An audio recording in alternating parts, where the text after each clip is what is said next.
C'est un plaisir de vous retrouver pour ce nouveau numéro du magazine L'Entretien. Le panafricanisme, 7 ans de combat déjà. La revendication pour la réparation des crimes de l'esclavage, l'éradication de la mendicité des enfants, sans oublier d'autres thèmes tels que l'édition et la conscientisation des jeunes, qu'il appelle déjà Mama Africa. Voilà les thèmes qui seront débattus au cours de ce numéro de l'entretien.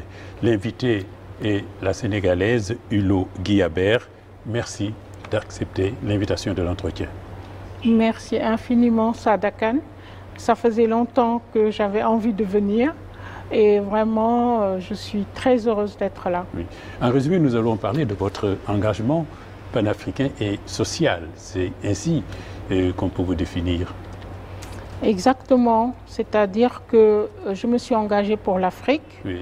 Et cela faisait aussi très très longtemps, même quand j'habitais à l'extérieur, où je pensais aux enfants qui mendiaient au Sénégal et j'avais commencé déjà, même de l'extérieur, à faire des choses pour ça. Voilà. Alors pour vous présenter, Ulo Guillabert, j'aurais pu dire tout simplement activiste, militante. Peut-être que ça vous conviendrait?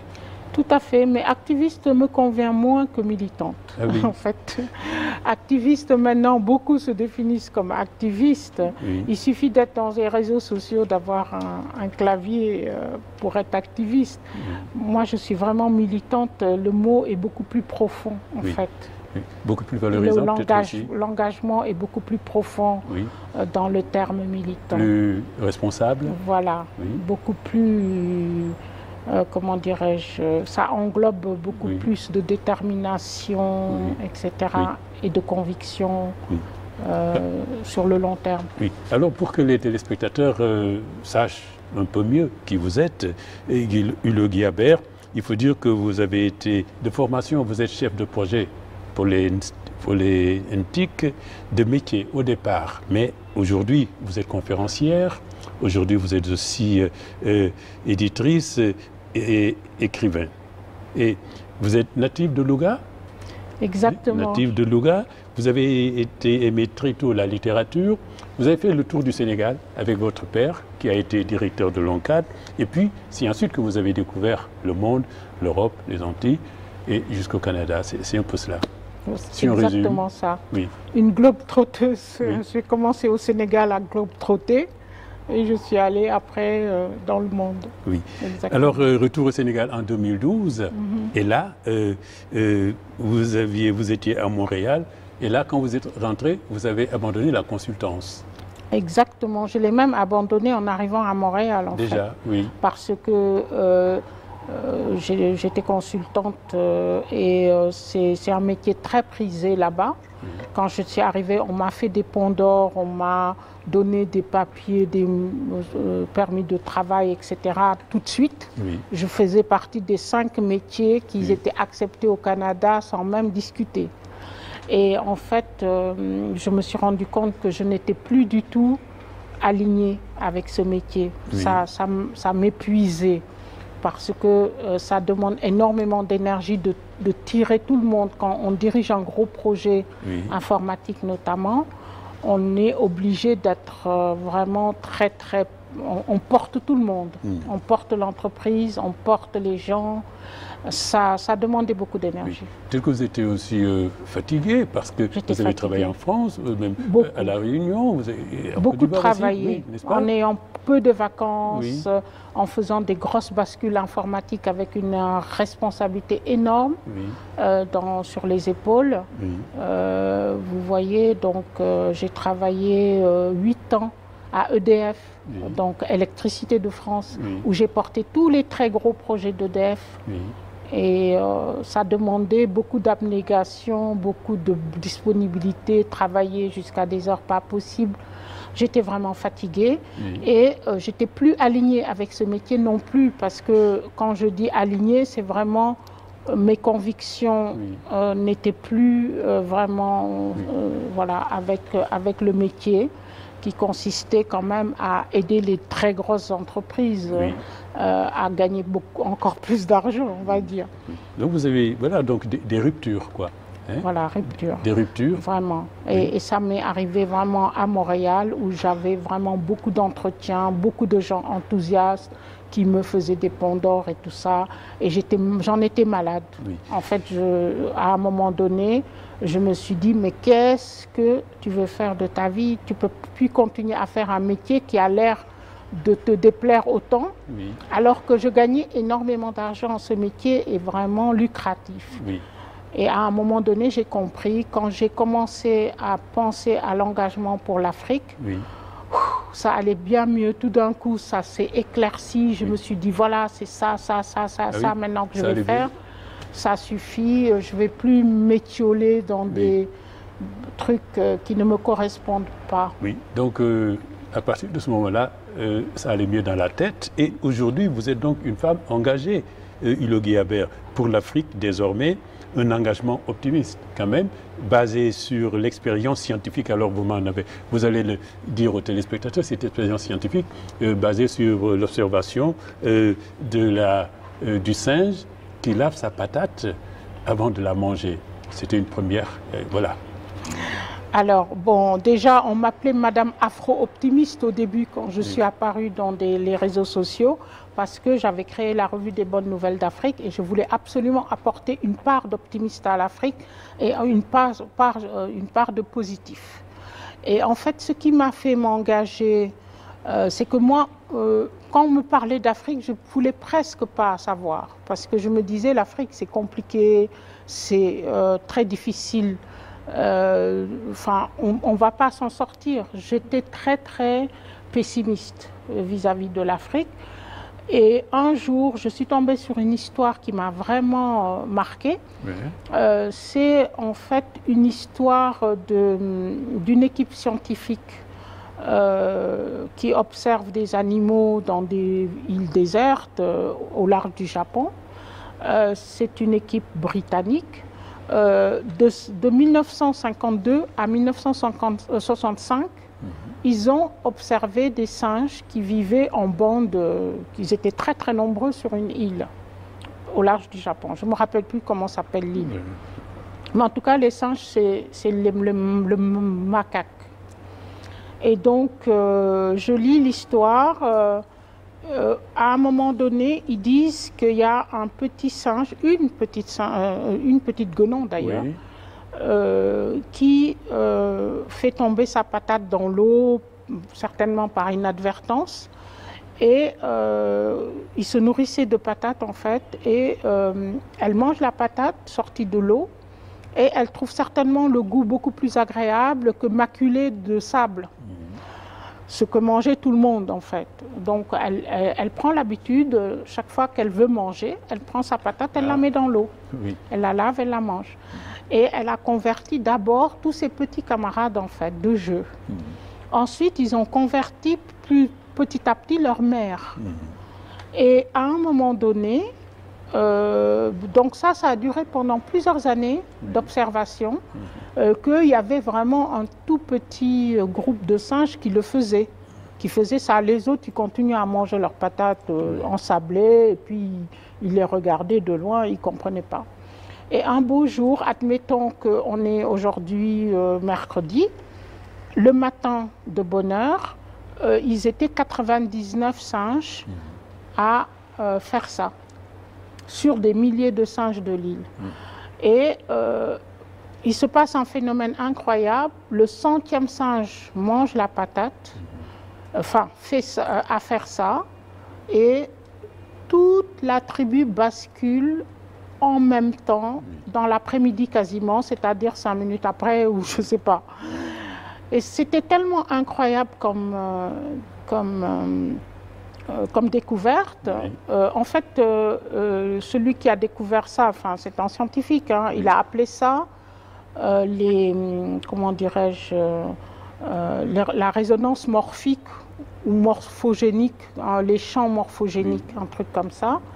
Et sa théorie, c'est que quand une espèce animale ou autre fait suffisamment quelque chose, enfin, qui est un nombre suffisant de gens ou d'individus qui font quelque chose, ça s'inscrit dans les gènes ou dans la conscience de cette espèce, en fait. Et du coup, tout le monde le fait sans même avoir eu de contact avec ceux qui le faisaient, sans apprentissage, on va dire. Et donc, ils ont découvert que toutes les îles autour, qui n'avaient pas forcément de contact avec ces singes-là du départ, l'ont fait à partir du moment où ça a basculé. Et puis, les singes aussi du continent. Donc, et ça, c'était incroyable. Ça vous fait quoi? Ça vous donne l'optimisme que ce combat que vous menez peut, voilà. Vraiment, ça m'a donné une énorme détermination à m'engager, parce que je me suis dit, je n'ai pas 1 milliard d'Africains à convaincre.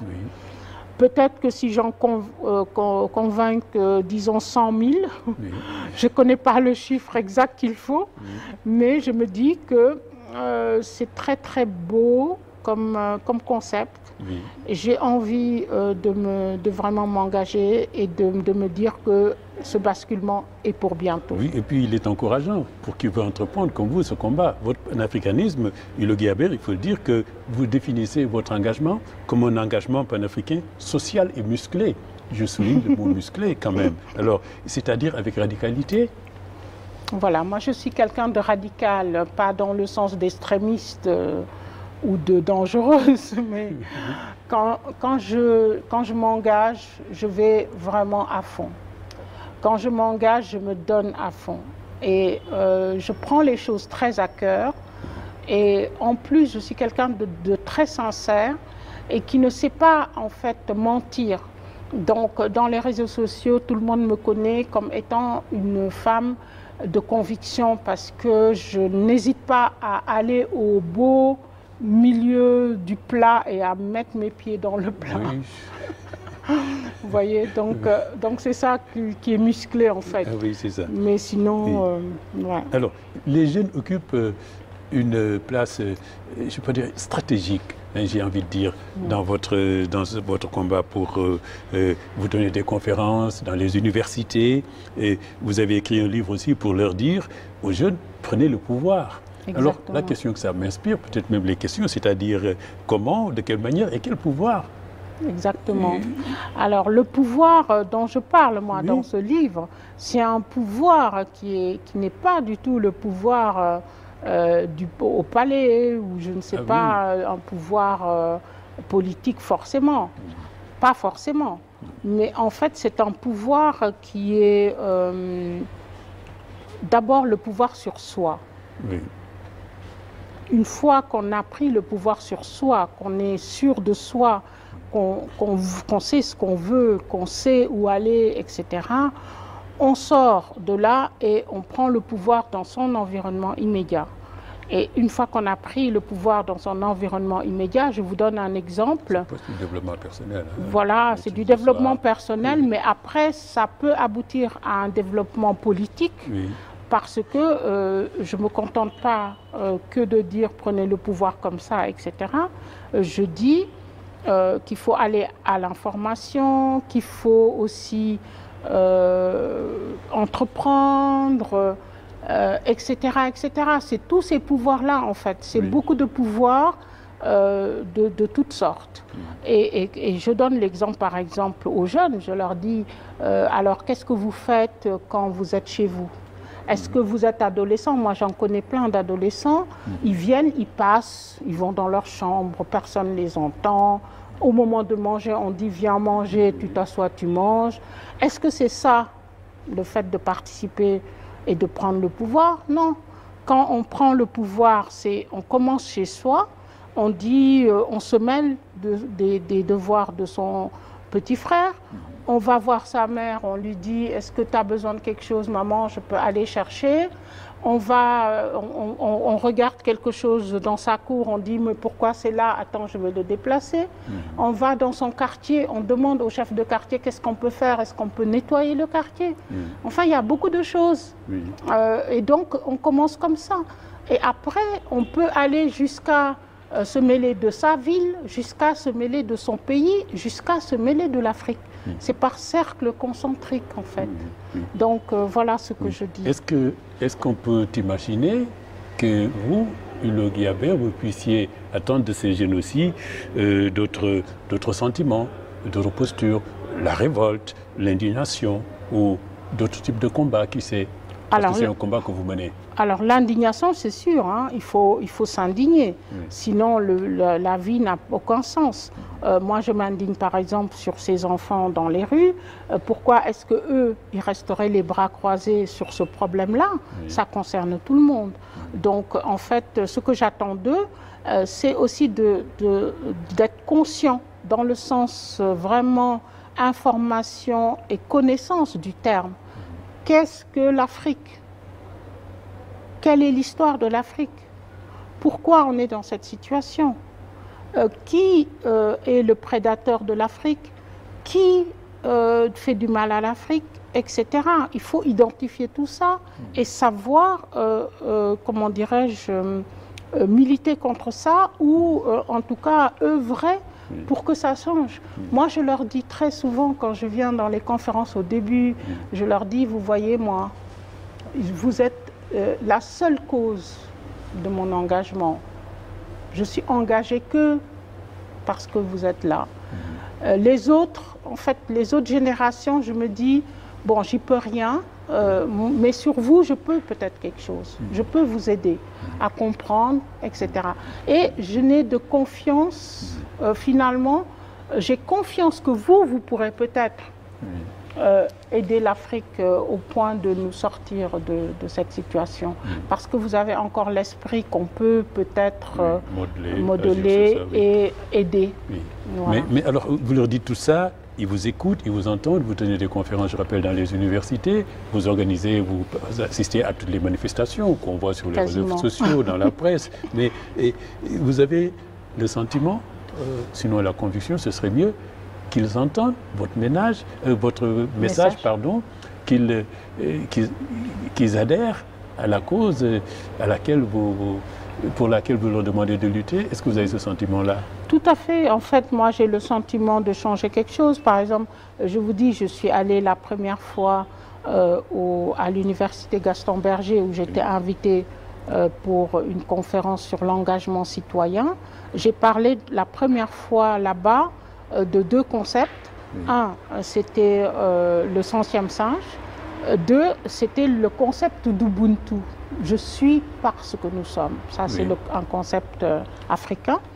Et on m'a raconté que toute la semaine qui a suivi, tous les étudiants ne parlaient plus que de 100e singe et d'Ubuntu. Ah oui. Donc ça, oui, ça a de l'écho. Et je le vois aussi dans les réseaux sociaux, où en fait ils reprennent mes mots. Je retrouve plein d'endroits où ils finissent leur truc par prenez le pouvoir, des choses comme ça. Quand je vois, ils écrivent sur les Mama Africa. Alors, voilà, je ne sais pas pourquoi ils vous ont baptisé comme ça. Ils m'appellent comme ça. Je pense que c'est Myriam Makeba qui avait, on l'appelait ainsi. Exactement. Oui, mais elle chantait, elle était. Mais vous, vraiment, ça m'a étonnée au début. Maintenant, ils vous ont dit pourquoi? Vous savez pourquoi? Parce que, bon, comme je défends l'Afrique d'une façon un peu musclée, comme vous dites, je pense que c'est ça. Bon, en plus, eux, ils sont jeunes. Ils ne connaissaient pas forcément Myriam Makeba. Alors je me dis, oh là là, s'ils savaient la grande dame qui s'appelait comme ça. Et en fait, quand j'arrive dans des manifestations ou autres, je ne sais pas où me cacher parce qu'ils scandent tous comme ça, Mama Africa et tout. Mais bon, je le prends comme un amour. Non, mais comme une adhésion d'abord. Comme une adhésion, au combat, n'est-ce pas? Alors, votre combat pour le panafricanisme, depuis 7 ans, alors comment définissez-vous votre... D'abord, on parle tellement de panafricanisme, tout le monde en parle, n'est-ce pas? Et vous, c'est un terme bien galvaudé, un concept galvaudé. Mais vous, Hulot Guillabert, qu'est-ce que vous mettez dans votre panafricanisme? Comment voulez-vous qu'on comprenne votre panafricanisme? Alors, moi, mon panafricanisme, c'est d'abord au-delà de l'Afrique. C'est au-delà des frontières de l'Afrique. C'est-à-dire que je mets dedans tous les Noirs du monde entier. Parce que tous ces Noirs-là, ils sont partis d'Afrique. Ils ont été des enfants de déportés déportés, des petits-enfants déportés, etc. Donc, ils sont partis de l'Afrique sans... à l'insu de leur plein gré, comme on pourrait dire. Et ils sont africains. Ils sont africains. Même s'ils ne le savent pas encore, certains, même s'ils le sentent un peu, etc. Ils ont gardé, ce qui est incroyable, c'est que toutes les études qu'on fait au niveau linguistique, au niveau de plein de choses, on est le même peuple. Par exemple, aux Antilles, ils disent certains trucs que nous, on dit. Le chip, par exemple, c'est que le peuple africain du monde entier qui le fait. Chip, chip, comme ça, là. Ça, c'est très, très africain. Les mères afro-américaines, elles font le chip. Aux Antilles, tous les Africains du monde entier font ça. Incroyable. Et il y a beaucoup de choses, par exemple le oui, oui, oui seulement, enfin, des choses comme ça. Il y a vraiment des linguistes qui sont en train de travailler sur ça. Donc on a une base culturelle très, très, très... ancrés ensemble. Je suis allée aux Antilles et là, je me suis rendu compte... Ils ont emporté le fond. Même nous, on a gardé la forme, mais eux, ils ont emporté le fond. Exactement. Ils le disent parfois. Et aujourd'hui, par exemple, aux Antilles, à Haïti, etc., ils sont parfois beaucoup plus africains que nous.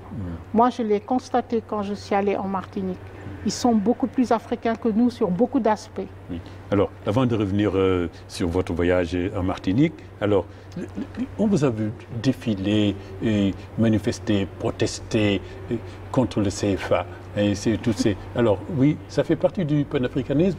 C'est quel aspect de votre combat que vous menez, cette manifestation contre le franc CFA? Ben, ça, c'est des manifestations pour la souveraineté de l'Afrique. C'est-à-dire que moi, j'ai fait une conférence au Monument de la Renaissance. À l'époque, je faisais des conférences tous les mois au Monument de la Renaissance avec un thème sur l'Afrique. Et ça s'appelait « Les rendez-vous de l'Afrique consciente » que j'avais conçu et que j'animais. Et moi-même, je faisais des conférences où j'invitais des gens. Et j'ai invité la première conférence en janvier 2016, je crois, sur le franc CFA. Mais c'était juste pour bien comprendre, c'était après l'éducation en Afrique, après le numérique en Afrique, etc. Et quand j'ai fait cette conférence, j'ai invité une grosse pointure de l'économie et monétaire, Ousmane Sène, qui est reconnu en Afrique. Je l'ai invité pour qu'il nous explique quel était le problème avec le franc CFA et quel était le lien avec la souveraineté d'un pays ou d'une zone, etc. Et il est venu et il a expliqué tout ce qu'il y a autour. Il a donné des exemples très concrets. Moi-même, j'ai appris énormément de choses ce jour-là. Et en fait, j'avais invité Kémy Séba. Et donc, on a fait cette conférence, on est sorti de là, on s'est dit c'est pas possible. Il y a un problème quand même qui est lié au CFA, mais on n'était pas les premiers à le dire. Par exemple, Ndongo Samba Sylla, il a toujours écrit dessus. Moussa Dembélé, il y a énormément d'économistes avérés, reconnus, etc., qui l'ont dit avant nous. Ce que Kémy Séba a apporté sur cette contestation, c'est que lui, il a vraiment internationalisé cela en faisant des journées de protestation qui ont été suivies jusqu'en Martinique, jusque dans des pays comme ça, qui ont en fait été, comment dirais-je, ils ont soutenu. Donc il y avait 40 pays le même jour qui faisaient des conférences sur le CFA. Et c'est ça que Kémy Séba a apporté de nouveau. Et c'était très très bien parce que depuis maintenant, beaucoup de gens sont convaincus que le CFA, ce n'est pas bon pour nous. Et les économistes maintenant peuvent encore mieux argumenter, peuvent faire leur travail encore plus parce qu'on a apporté cette massification et cette vulgarisation du sujet. Vous avez parlé de Kémy Séba. Est-ce que vos militantismes sont-ils pareils? Y a-t-il des différences? Est-ce que vous militez la même chose? Les causes que vous défendez, est-ce que vous les faites de manière différente ou bien il y a une cohésion, il y a une convergence? Il y a une grande convergence. Le truc, c'est que bon, chacun a sa façon et sa manière de faire et de militer, ça c'est sûr. Mais moi, je me définis comme souverainiste, tout comme lui. Et franchement, il n'a pas tort. C'est-à-dire qu'il y a quand même beaucoup de pans de domaines en Afrique qui sont qui nous échappent. Nous, Africains, ça nous échappe. Il faudrait qu'on puisse recouvrer quand même notre souveraineté et pas laisser tout aux mains de grandes puissances, etc., etc. Donc bon, voilà, moi je ne veux pas plomber l'émission sur ça précisément, mais il n'a pas tort sur énormément de points. Et moi, je le rejoins quand même dans beaucoup de points. Oui. Alors, vous avez parlé tout à l'heure de la diaspora, n'est-ce pas? Les diasporas d'ailleurs, puisqu'il y a plusieurs diasporas. Et puis, évidemment, qui parle de diaspora, parle de l'esclavage. Hein? Et sur la question... Alors, il y a une question très controversée sur l'esclavage. On a entendu le président Abdoulaye Wade dire ici, je pense, à l'époque, qu'il était contre les réparations. Mais vous pensez tout à fait le contraire, vous et vos camarades de combat, qu'il faut réparer. Alors, moi, j'avais aucune idée sur les réparations avant de partir en Martinique où on m'avait invité. En fait, j'y avais jamais vraiment pensé. Et donc, voilà. Maintenant, quand je suis allée en Martinique, j'ai trouvé une situation là-bas qui est vraiment très angoissante parce qu'ils ont eu l'esclavage. Cet esclavage a été aboli à un moment donné. 1948. Voilà. Quand ça a été aboli, c'était en fait un simulacre d'abolition. Ça, j'y reviendrai, ou je ne sais pas si je peux développer un peu, mais en tout cas, l'abolition a été décidée tout en maintenant les Noirs dans la dépendance par rapport au béquet, la dépendance du travail que leur donne le béquet, etc. Donc, le jour de l'abolition, par exemple, les esclaves sont sortis des habitations en disant on va aller s'installer quelque part, on est libre. Et ce jour-là, il y a la police, ou je ne sais plus comment ça s'appelait à l'époque, qui les a arrêtés dans toutes les rues en leur disant « Vous allez où ?» Ah ben, on est libre, on va où on veut. Ben non, il faut savoir où vous allez, sinon je vais vous faire coffrer pour vagabondage. Oui. Donc ils ont été obligés, la plupart, de retourner penauds dans leur ancienne habitation, dans leurs anciennes cases. Oui. Et arrivé là-bas, le béquet leur a dit « Ok, mais maintenant vous travaillez, je vous paye, mais je ne vous donne plus à manger. La case où vous êtes, je vais vous la louer. » Et le béquet a inventé des échoppes dans l'habitation où on donne des bons. C'est le maître. Hein, le béquet, c'est le maître, voilà, et où on donne des bons à crédit aux esclaves pour qu'ils achètent ce qu'ils veulent manger. Oui. Et en fait, le but, c'était de les endetter à vie. Oui. Et donc, qu'ils ne peuvent jamais s'en aller. Oui, donc c'était abolir sans abolir, en fait. C'était abolir sans abolir. Voilà. Et en plus, le plus grand scandale, c'est que ces béquets ont été indemnisés.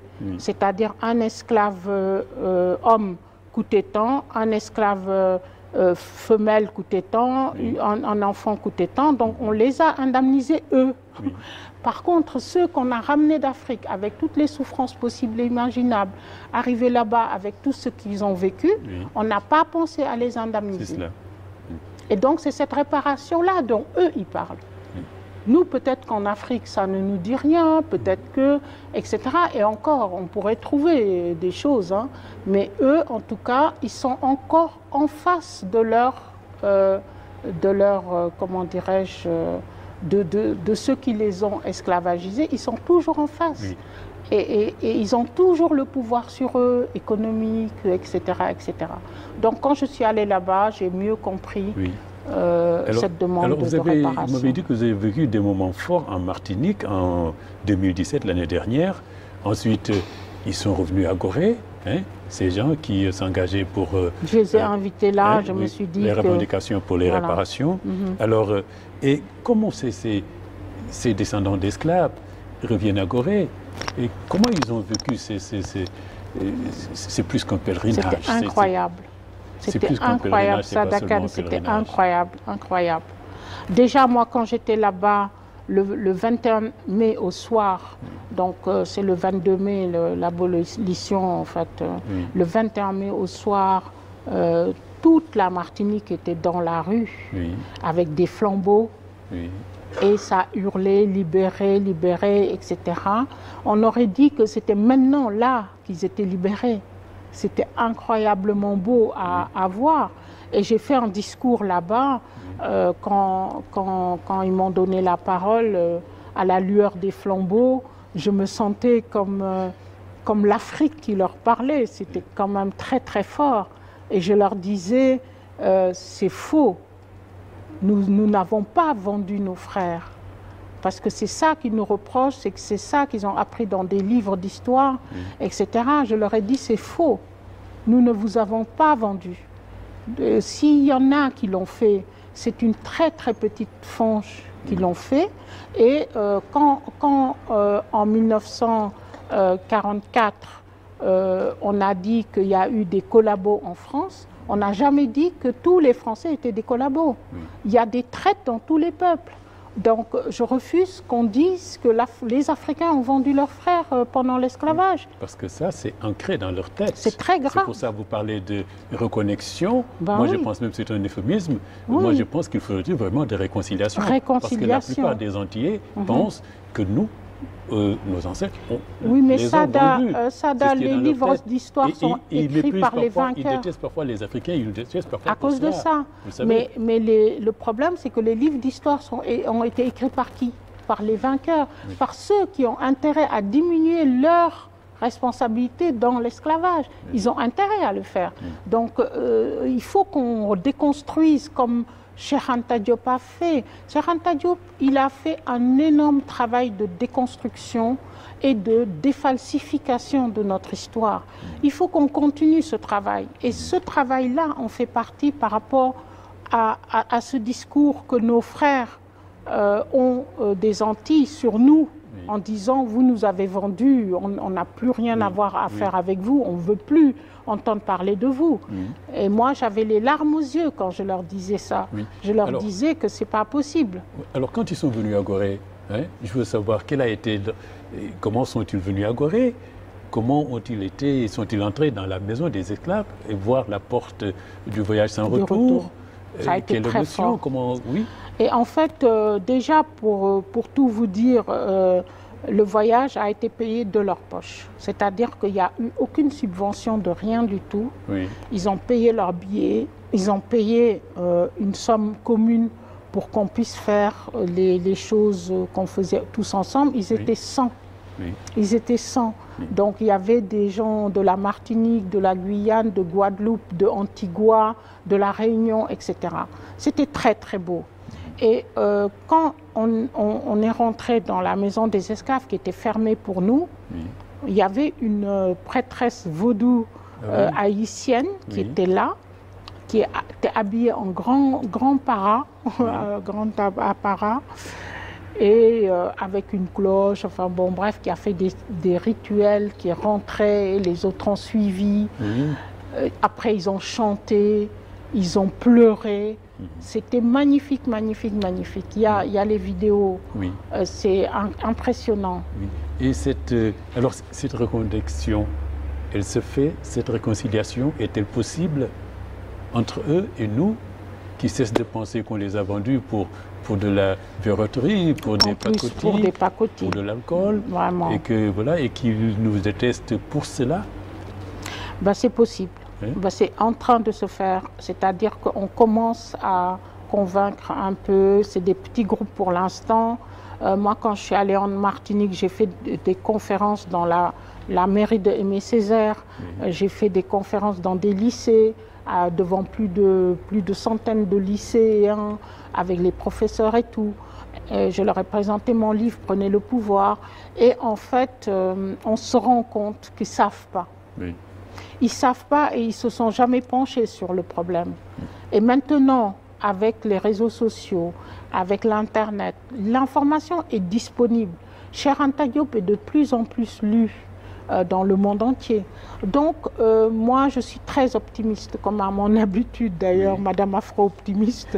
Oui. Je pense qu'on va y arriver. Oui. Est-ce qu'on y arrivera facilement? Il y a un Noir américain qui était venu, il a écrit un livre, je l'avais reçu, et ce Noir américain a été le premier parce que je lui disais, est-ce que vous pensez qu'on aura un jour un pape noir, comme on pense, est-ce qu'aux États-Unis, un jour, on aura un président noir? Il me dit, il y a le gouverneur de quel État, c'était Obama, il sera président. Obama a été président plus tard. Mais il me disait ce qui était intéressant, parce que je lui disais, quand vous rencontrez les gens dans la rue, les Sénégalais, ils vous disent mon frère, ils disent non, je ne suis pas leur frère, moi je suis nord-américain. Il dit non, il n'y a pas de fraternité. Alors la question est celle-ci, est-ce qu'aux Antilles, ils ont conscience, les gens que vous avez vus, ces descendants d'esclaves, de ce lien de fraternité entre nous, parce que parfois c'est dérogé, on dit l'histoire est passée là, c'est l'histoire, chacun son vécu, les routes se sont séparées. Est-ce que les routes peuvent se retrouver facilement? Exactement, moi je pense que ça va se faire, c'est en train de se faire.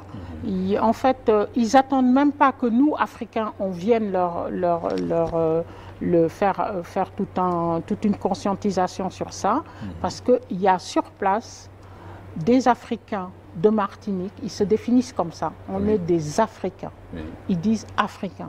Ils disent on n'est pas né dans les cales d'un bateau. Ah oui, c'est cela. On vient de quelque part. Et on vient d'Afrique, qu'on le veuille ou pas. Et il y a ce patriarche qui s'appelle Garcin Malsa, que j'admire énormément, qui est quelqu'un vraiment d'Africain jusqu'au bout des ongles. Quand on va chez lui, c'est vraiment le patriarche africain. La bouffe qu'il mange, c'est africain. Il s'habille africain, il respire africain, etc. C'est lui qui, en fait, depuis des dizaines d'années, fait ce combat pour les réparations et qui dirige donc le MIR, c'est le mouvement international des réparations. Et c'est lui qui m'avait invité en Martinique et avec lui, j'ai organisé tout le voyage des 100 personnes ici. Et il continue, l'année prochaine, il va au Bénin. Ah oui, la même chose. Donc, il dit que c'était le premier en terre africaine, parce qu'on a fait ici la même chose à Gorée. Le soir du jour où on a été dans la maison des esclaves, on a fait une marche dans Gorée au flambeau. Les Goréens sont venus avec nous. On a joué de l'assiko. Et c'était très beau à voir ces flambeaux dans les ruelles de Gorée. Oui. Le Bénin, parce que le Bénin, quand même, il y a beaucoup d'esclaves qui sont partis du Bénin. Exactement. C'est la raison. Voilà. Exactement. Alors, votre combat, j'ai l'impression, j'ai envie de dire que votre combat le plus médiatisé au Sénégal ici, c'est stop à la mendicité, mettre fin à la mendicité des enfants dans la rue. Alors à tel point que quand le président de la République a décidé il faut retirer les enfants de la rue, ce qui n'a pas été bien fait d'ailleurs, mais enfin quand la décision a été annoncée, des gens ont pensé que enfin ça c'est une victoire de Hugo Guibert. Est-ce que c'est vrai? Dans ça c'est marrant. Ouais, ça c'était vraiment, ça m'a fait plaisir en tout cas, parce que ce jour-là, moi j'étais pas au courant. Et j'ai eu des journalistes qui m'ont appelé, dont d'ailleurs une de ZTV, pour me dire, mais Madame Guibert, Macky Sall a demandé le retrait des enfants, c'est une victoire pour vous. J'ai dit waouh, ça veut dire qu'on a été assez, notre nom, moi, mon nom, le nom du collectif Stop à la mendicité des enfants a été très lié à cette cause. Et ça montre qu'on a bien fait notre travail quand même. Alors, ce collectif Stop à la mendicité des enfants, alors, paradoxalement, les maîtres coraniques sont souvent critiqués, qu'ils envoient les enfants mendier dans la rue, qu'ils les maltraitent. On a même dit qu'ils les violent parfois. Mais vous avez réussi à les rallier à votre cause. Comment cela s'est-il fait? En fait, bon, au début, on avait parlé entre nous et on s'était défini une stratégie. On avait dit même qu'on ne prononcerait pas le mot talibé. On dirait les enfants mendiants. Ouais, parce qu'on ne voulait pas que ça soit mêlé à la religion. Et comme c'était tabou au début, quand on a commencé, c'était vraiment tabou cette question, à cause de la religion, on avait dit on ne fera pas ça. Mais malheureusement, bon, de toute façon, on ne peut pas s'empêcher de dire talibé, on ne peut pas, etc. Et puis moi, comme je vous ai dit, je suis quelqu'un de très musclé comme ça. Quand je dis des choses, je ne prends pas trop de gants. Et donc, je prenais les micros, je disais, il faut les enfermer, c'est des criminels, des choses comme ça, mais tout en disant que ça, c'était les faux maîtres coraniques. Parce que je défendais les sincères, les maîtres coraniques sincères, je voulais que l'État les aide. Et je disais que les autres, c'était des mafias et qu'il fallait les démanteler et les mettre en prison. Et en fait, donc, à un moment donné, quand on allait dans des débats avec des maîtres coraniques, ils nous reprochaient ça, ou ils nous disaient qu'on était téléguidés de l'extérieur. Et nous, on disait, ben non, on ne prend pas de financement justement à cause de ça. Oui, on en parlera tout à l'heure. Voilà, voilà. Donc du coup, à un moment donné, je me sentais un peu mal quand même parce que je ne voulais pas qu'on dise que j'étais contre l'islam, ce qui est complètement faux. Un jour, on avait fait une manifestation à la mairie de Médina. Et quand on a fait cette manifestation, quelqu'un est venu vers moi, m'a dit bonjour, s'est présenté et m'a dit je suis maître coranique et je vous soutiens. Oh. Ils sont nombreux à vous soutenir. Ce jour-là, j'avais les larmes aux yeux. Et c'est ce jour-là que j'ai eu l'idée de les associer, en tout cas ceux que j'avais repérés. Et je suis allée voir, je suis allée à une émission de Tunkara en disant je vais amener un maître coranique. Il m'a dit ok, j'ai amené un maître coranique qui enseignait depuis 18 ans sans faire mendier les enfants et qui était contre. Ensuite, j'ai fait une conférence que j'ai appelée le Front du Refus avec des maîtres coraniques qui ont parlé de l'islam, qui ont dit que ce n'était pas de l'islam, ça n'avait rien à voir avec l'islam. Et donc la meilleure preuve, c'est qu'en Arabie Saoudite, les enfants ne mendient pas. En Iran, les enfants ne mendient pas. Bon, donc au Sénégal, même si c'était des questions de solidarité au départ, parce que quand j'étais enfant à Louga, les maîtres coraniques envoyaient les enfants dans des maisons précises qui avaient décidé de leur donner à manger tous les jours et ils retournaient travailler. Maintenant, ce n'est plus le cas, surtout à Dakar ou dans des grandes villes. En fait, ils envoient mendier du matin à 6 h du matin. Ils les déversent dans Dakar ou dans des gares routières jusqu'au soir 22 h. Et je peux vous dire que les gens ont assisté à ça. Donc ce n'est plus de l'enseignement. Alors, dites-moi, Ilo Guiabert, l'opération retrait des enfants talibés, des mendiants des rues de Dakar, vous voyez, ça a été presque un fiasco, ça n'a pas réussi. Comment jugez-vous ça? Est-ce que vous pourriez nous dire ça a échoué pour telle et telle raison? Je les vois encore, on les voit encore. Alors, au tout début, on était tellement heureux de cette... moi, je marchais vraiment sur un nuage pendant une semaine. Je me disais, enfin, ça aboutit. Et puis, on a vite déchanté parce que, bon, on a vu déjà comment était mené le retrait. On a vu des films sur la RTS où il y avait des camionnettes comme ça qui venaient prendre des enfants comme ça. Les personnes qui les prenaient n'avaient aucun signe distinctif. Le camion n'avait aucun signe distinctif. Enfin bon, bref, de l'amateurisme pour moi. Et vraiment, c'était même incitatif à l'enlèvement d'enfants. Quelqu'un d'autre pouvait venir faire la même chose. Donc voilà, c'est-à-dire qu'on est un pays où l'État ne suit pas ce qu'ils prônent. Oui.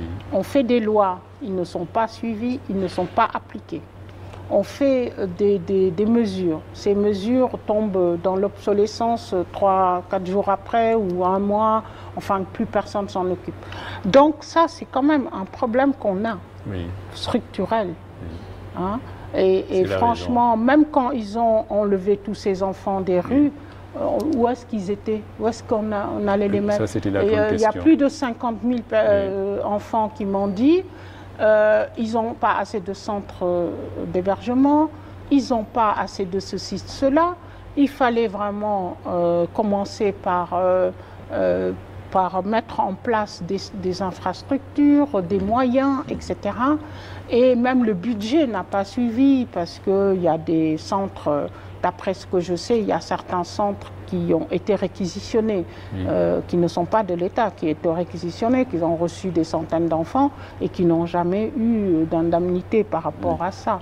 Bon, maintenant, moi, je ne sais plus du tout où c'en est, parce que, franchement, je n'ai plus trop suivi.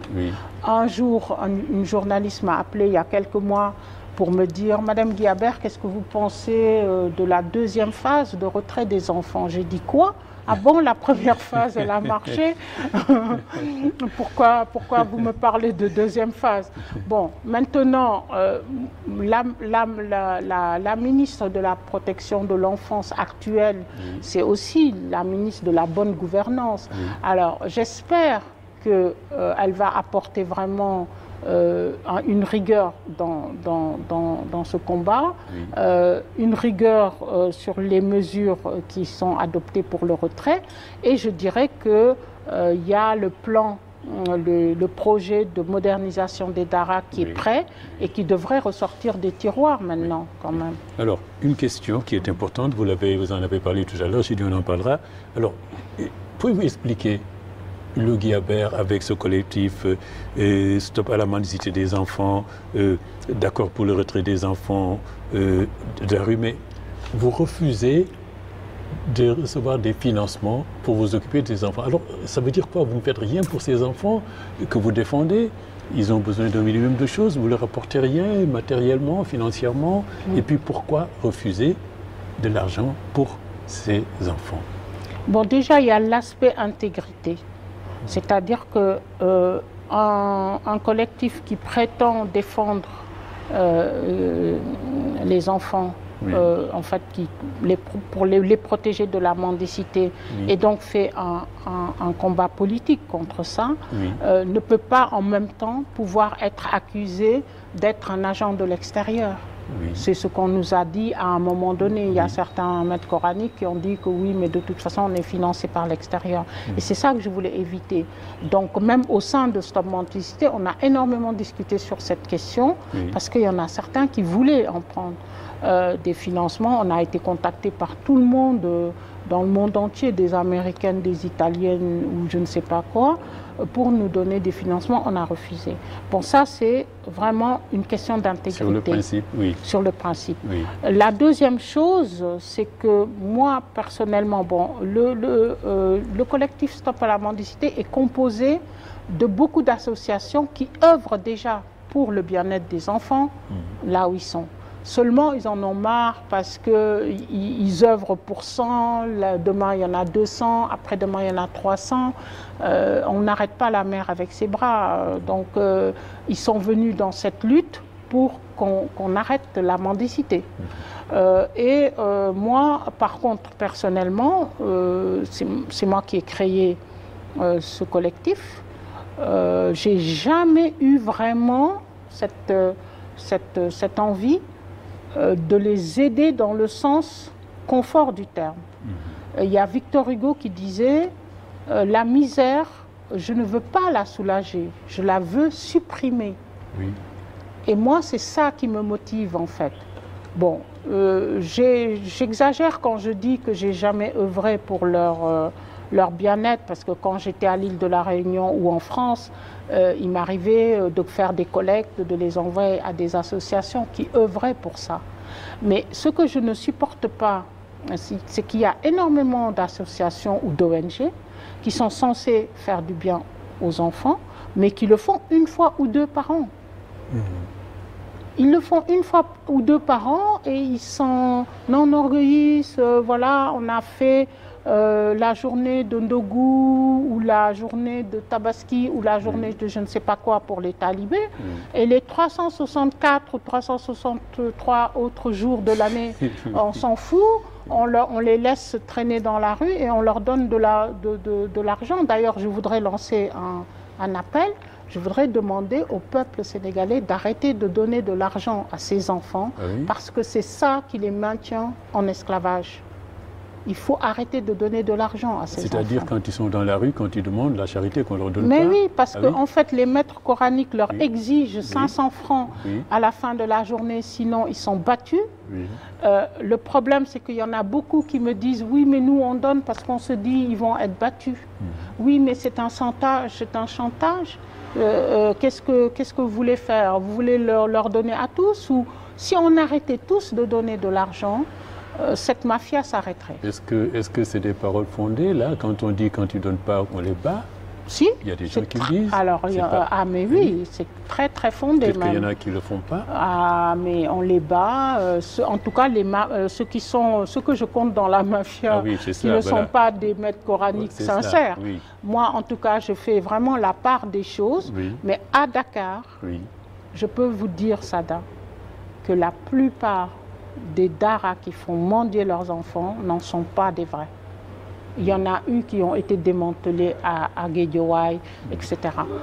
Donc, c'est des gens qui viennent de l'extérieur, qui emmènent des enfants de connu plus profond. Je pense que la majorité, je pense que le parrain de Cheikh Hamidou Kane travaille dans cela. Et en discutant avec Cheikh Hamidou Kane, il m'a dit que la majorité des gens qui mendient viennent des pays limitrophes, ça c'est connu. Exactement, et donc quand je parle de cette mafia, c'est vraiment de eux que je parle. Les maîtres coraniques sincères sont très souvent des daras de proximité qui habitent à côté des familles. Les enfants rentrent chez eux manger, etc. Ça n'a rien à voir. Très bien, parfait de faire cette distinction-là. Alors, vous êtes pionnière dans l'édition, nous allons terminer par là, Huleu Guiabert, et l'édition numérique, je veux dire, et vous prenez cela, vous la défendez, vous l'illustrez, à tel point que l'Association des éditeurs du Sénégal vous avez demandé d'animer un séminaire pendant 3 jours. C'était pour dire les avantages, je pense, et les inconvénients de l'édition.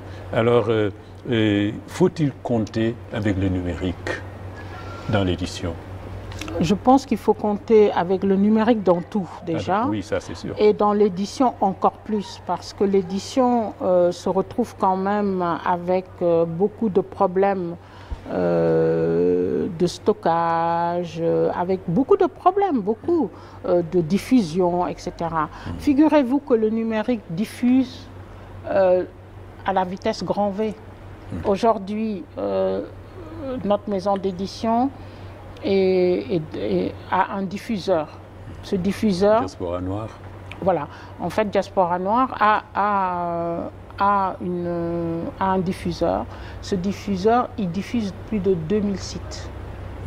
2000 sites. C'est énorme. Et on clique, on achète le livre et hop, c'est parti. Donc ça, c'est imbattable au niveau de la distribution papier.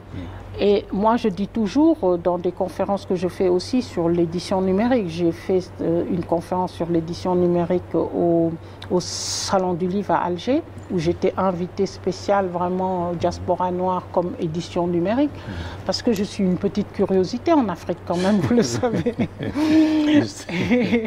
Et donc, je dis, il ne faut surtout pas opposer les deux. Ça n'a rien à voir.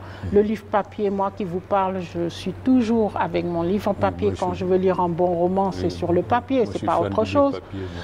Bon, mais l'édition numérique sert pour des choses qui sont beaucoup plus techniques, qui sont beaucoup plus, voilà, je reviens, machin, des trucs même philosophiques ou autres, ou même les chercheurs. Aujourd'hui, on est dans une bibliothèque, une cyberbibliothèque. Cette cyberbibliothèque, les universités s'abonnent Et ils ont des milliers d'éditeurs qui sont dedans. Et donc, un étudiant ou un chercheur dans une université, quand ils font une recherche, ils ont tout comme ça, à portée de clic. Et ils peuvent ouvrir un livre, consulter 2 pages, refermer, et nous serons payés que les 2 pages qui ont été consultées. S'ils impriment notre livre, on sera payé d'une autre façon. Et ainsi de suite. Et en fait, le chercheur, il s'établit sa propre bibliothèque dans la plateforme et il revient dessus quand il veut. Il dit, ah tiens, ce livre, il m'intéresse, je le mets là. Bon, ben, dans 3 jours après, je vais venir chercher exactement ce que je voulais, etc. Ça, en plus du fait qu'ils n'ont plus à se trimballer avec tout ça. Moi, j'étais à Montréal, dans le métro, les élèves ou les étudiants, ils ont en poche un petit truc qui s'appelle liseuse. Il y a une centaine de livres dedans. Oui, voilà, donc ça n'a rien à voir, en fait. On ne peut pas comparer des choses. Et quand j'ai fait cette formation pour les éditeurs classiques ici au Sénégal, c'était pour les aider à basculer certains, vendre les deux. Voilà, on vend le papier, d'accord, mais pourquoi pas nous faire un petit site avec ces livres accessibles au numérique. Alors, l'édition. Alors, Hilo Guillabert, vous nous avez raconté tout à l'heure comment vous vous êtes engagé, n'est-ce pas, l'engagement optimiste avec l'expérience des singes, des gnomes, de la guenon qui lavait sa patate avant de la manger. Finalement, il a été imité par tout le monde, n'est-ce pas? Alors, et aussi, votre entrée dans l'édition aussi m'avait dit que c'est parce que au Canada, une haïtienne n'arrivait pas à se faire éditer. Et donc, c'est ça qui vous a fait entrer. C'était déjà un combat, déjà. Voilà, c'était un combat, déjà. C'était une Guadeloupéenne, Sylvia Servin. Un combat, déjà? Oui, c'est-à-dire que, en fait, tout ce que je fais est un combat, finalement. Donc, ça m'a donné l'idée de faire une maison d'édition. Oui. Parce que c'était au moment où j'étais mal, justement, sortie de la consultante. Je me disais qu'est-ce que j'allais faire. Et je vois cette pauvre dame qui, en fait, a mis tous ses tripes dans un livre. Elle est guadeloupéenne, vous vous imaginez. Donc, elle fait un livre sur l'Afrique et tous les héros, toutes les héroïnes, pardon, et les reines d'Afrique. Un beau livre qu'elle s'est offerte pour ses ancêtres, pour sa dignité. Et ce livre a été vendu à un éditeur allemand qui s'est permis de le falsifier pendant la traduction allemande, qui s'est permis de rajouter des notions racistes dedans, qui s'est permis de mettre des clichés dedans, etc. Et quand elle s'en est aperçue, le livre était déjà en circulation et elle a porté plainte en France contre son éditeur français qui avait vendu et elle a été déboutée. Donc son livre se balade toujours dans la version allemande avec n'importe quoi dedans. Et c'est ce jour-là, en fait, je l'ai beaucoup soutenu à l'époque dans les réseaux sociaux. Et à ce moment-là, j'ai dit non, on ne peut pas se faire éditer chez d'autres parce qu'on n'a pas forcément la même vision et nos intérêts à nous ne convergent pas avec leurs intérêts à eux. Et donc, c'est ça qui m'a poussé à dire l'Afrique doit s'éditer elle-même. Et vous avez créé la maison d'édition Diaspora Noire. Diaspora Noire pour dire, voilà, ma vision du panafricanisme, là, la boucle est bouclée. Et certains sont passés sur l'émission, sur le livre de la 2S Impression. Vous avez invité quelqu'un, Maurice Il y en a eu 5, je crois, qui sont venus. Qui sont passés. Vous-même, vous avez écrit un roman, Dior, sur lequel on va faire une émission. Et puis, vous avez vu que comment vous écrivez encore, vous vous apprêtez à écrire quelque chose? Oui, alors là, je vais revenir au roman. Oui. Mais ce sera un roman avec, bien sûr, beaucoup d'éléments d'engagement, on va dire. Bien sûr, oui. En fait, j'ai envie d'écrire un très grand roman historico-spirituel. Oui. Alors, pour terminer, là, dans 15 jours, votre militantisme va être quand même récompensé, consacré, n'est-ce pas, magnifié. Vous allez recevoir un prix en Espagne. Quel esprit? Pourquoi on vous l'a donné?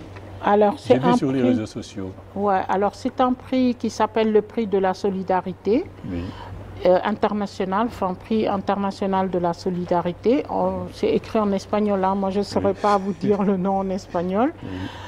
C'est une entité de diplomatie publique qui s'appelle Casa Africa, qui l'a décerné.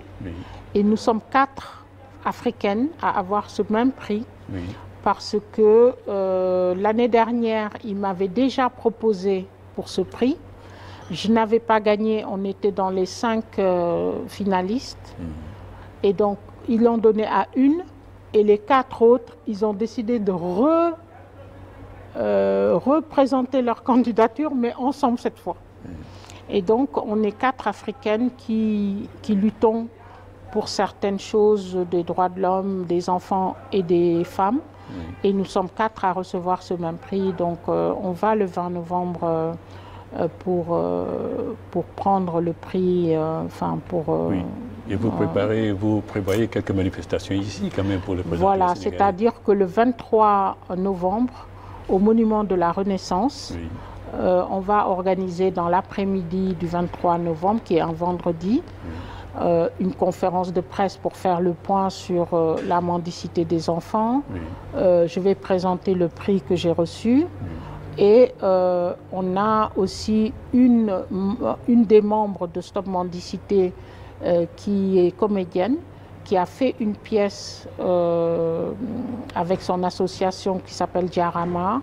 Elle a fait une pièce contre la mendicité des enfants, mais enfin bon, quand je dis contre, c'est vraiment pour dénoncer la mendicité des enfants, mais c'est un théâtre jeune public. C'est très marrant en même temps, en fait ça impacte beaucoup. Et donc elle va présenter cette pièce ce jour-là. On espère beaucoup de monde pour qu'elle puisse en fait exporter cette pièce partout dans les villages et qu'elle aille jouer partout pour conscientiser sur ce problème. Merci, Ilogu Habert, d'avoir accepté cette invitation de l'entretien. Félicitations pour ce prix que vous allez recevoir. Merci beaucoup. N'est-ce pas? Et puis, nos encouragements et merci aussi d'être venu pendant 1 heure à l'entretien pour nous parler de votre engagement panafricain et social. Et vraiment, merci d'être venu. Merci beaucoup, beaucoup, beaucoup, Sada, vraiment. Je suis très honorée de faire cette émission et je salue tous les téléspectateurs. Et je dis que ce problème de la mendicité, il faut que nous tous nous soyons unis derrière pour que ça se résolve enfin. Merci. Merci de nous avoir accordé votre attention pendant 1 heure. Je vous donne rendez-vous dans 15 jours pour une autre émission, l'entretien. Au revoir.